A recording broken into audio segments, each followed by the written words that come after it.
want to mention one other quick thing.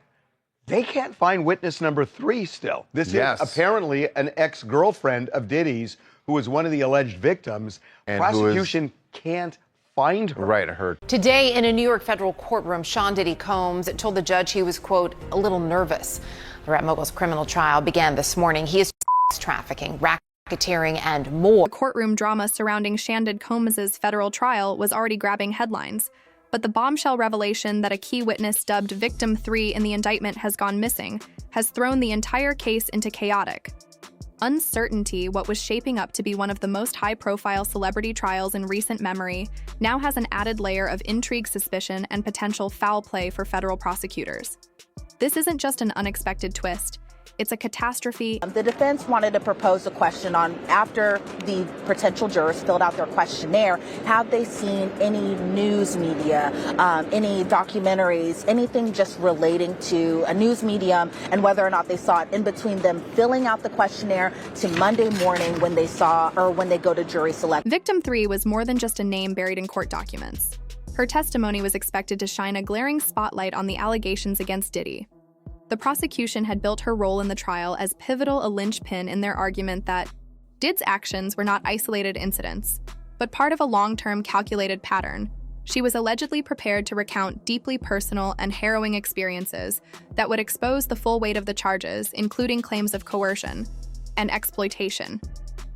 In other words, she was set to deliver testimony that could cement the prosecution's narrative and leave the defense with little room to maneuver.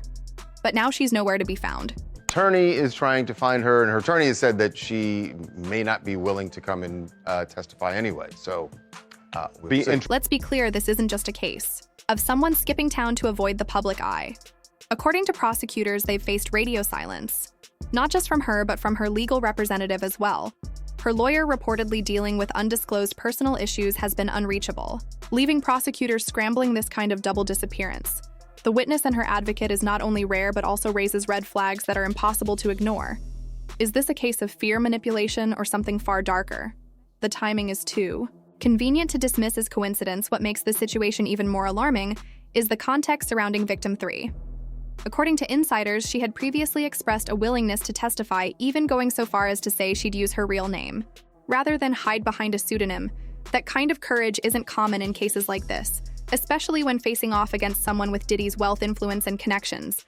And yet, just as jury selection kicks off and the trial begins to gather momentum, she vanishes gone. No calls, no messages, no trace for a prosecution team that had counted on her testimony to deliver a devastating blow. This isn't just a setback, it's a disaster.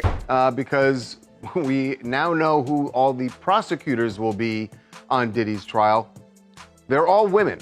They have assembled a team of female prosecutors, and that is definitely not by accident. Theories about her disappearance are swirling. Like wildfire, some speculate. She simply got cold feet, overwhelmed by the prospect of facing the media frenzy and the legal juggernaut representing Diddy. Others aren't so sure. High-profile cases like this one are no strangers to whispers of intimidation. Whether subtle or overt witness tampering doesn't just happen in the movies, and the stakes here couldn't be higher if someone wanted to silence her. Whether through threats, pressure, or something more sinister, they had every incentive to act now, before her words could hit the courtroom and the public record. And then there are the conspiracy theories, the kind that thrive in the shadowy corners of cases like these.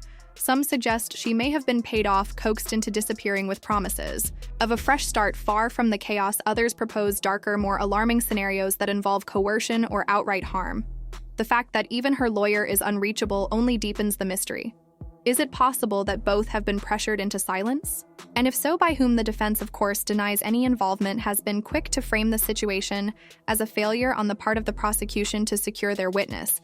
But for the public, the question lingers: how far would someone go to keep this woman from speaking? In her civil lawsuit, Cassie said that she was the victim of abuse, assault, and at the hands of Diddy. The prosecution is in a bind, to say the least, without Victim 3. They lose a crucial voice that could have painted a vivid, damning picture of Diddy's alleged behavior. Her testimony wasn't just about her own experiences, it was meant to tie the broader narrative together, linking her story to those of other accusers, and solidifying the argument that Diddy's actions were part of a systemic pattern. Now they're left with a gaping hole in their case. Sure, they still have other witnesses, including Cassie Ventura, whose testimony is already expected to be explosive. But losing victim 3 weakens their hand and gives the defense more room to argue that the accusations are inconsistent or exaggerated. And speaking of the defense, they've wasted no time capitalizing on this development. Diddy's legal team has been relentless in their efforts to discredit the prosecution, and the missing witness is a gift they didn't even have to fight for. They've already hinted that her disappearance raises questions about the credibility of the case as a whole. Their argument, if the prosecution can't even keep track of their key witnesses, how reliable can their broader claims be? It's a shrewd move, one that could plant seeds of doubt in the minds of jurors before the trial even properly begins, but let's not forget the elephant in the room: the sheer power and influence Diddy commands. This isn't just any celebrity trial, it's a battle involving a man who has spent decades building an empire that spans music, fashion, and business.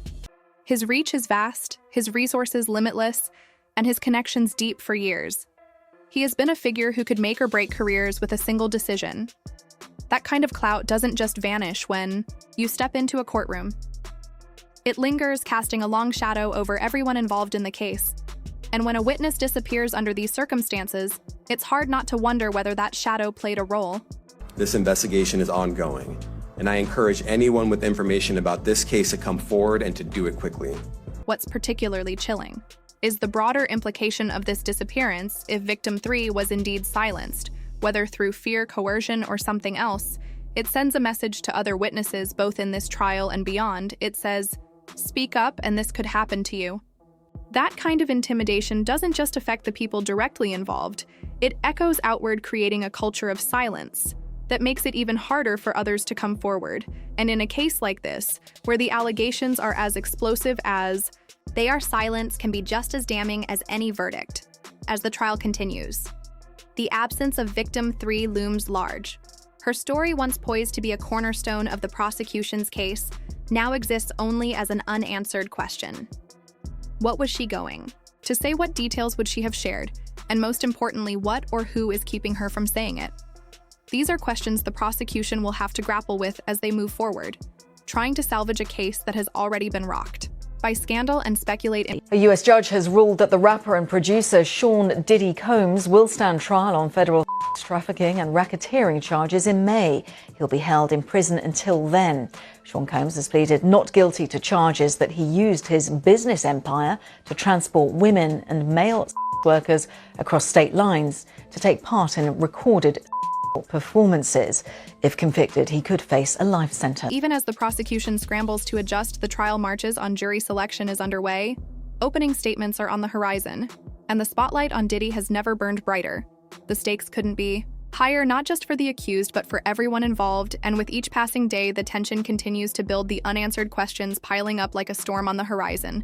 And just like that, the courtroom drama surrounding Sean Diddy Combs went from a spectacle to a full-blown circus, with the disappearance of a key witness, casting a long, dark shadow over the proceedings. The trial roared forward, dragging everyone into its relentless undertow. But if the prosecution thought the missing testimony was their only hurdle, they were in for a rude awakening. This case was about to unravel in ways no one could have anticipated, with every new revelation more jaw-dropping than the last. To the latest on the arrest of Sean Diddy Combs. This one has so many people talking. The disgraced music mogul facing federal racketeering, conspiracy, and trafficking charges. Both the prosecution and defense teams are set to discuss the next phase of action following the indictment, as investigators work to determine potential co-conspirators. But how exactly did we get here? First, let's talk about the charges, because, frankly, they're unlike anything the entertainment world has seen in decades. Diddy isn't just fighting for his reputation. He's fighting for his freedom, and the stakes couldn't be higher. Racketeering, coercion, conspiracy allegations that paint a picture of someone who didn't just flirt with the line between power and abuse, but bulldoze right past it. The prosecution is arguing that for years, decades, even Diddy operated in the shadows of his own empire, creating a culture where control and exploitation weren't just tolerated, they were the foundation. And at the center of it all, allegations of systematic manipulation, where promises of fame and fortune masked something much darker. The courtroom itself has become a battleground for contrasting narratives. On one side, you have the government laying out a case that feels ripped straight from a thriller, complete with accusations of coercion, secret recordings, and a web of enablers allegedly complicit in creating a toxic environment. On the other, Diddy's defense team is playing a dangerous game of denial and deflection, painting the accusations as a twisted misinterpretation of consensual relationships and extravagant lifestyles. They're banking on the jury buying into the idea that this case isn't about justice but about ambition. The ambition of accusers looking for a payday. The ambition of prosecutors looking for a high-profile win.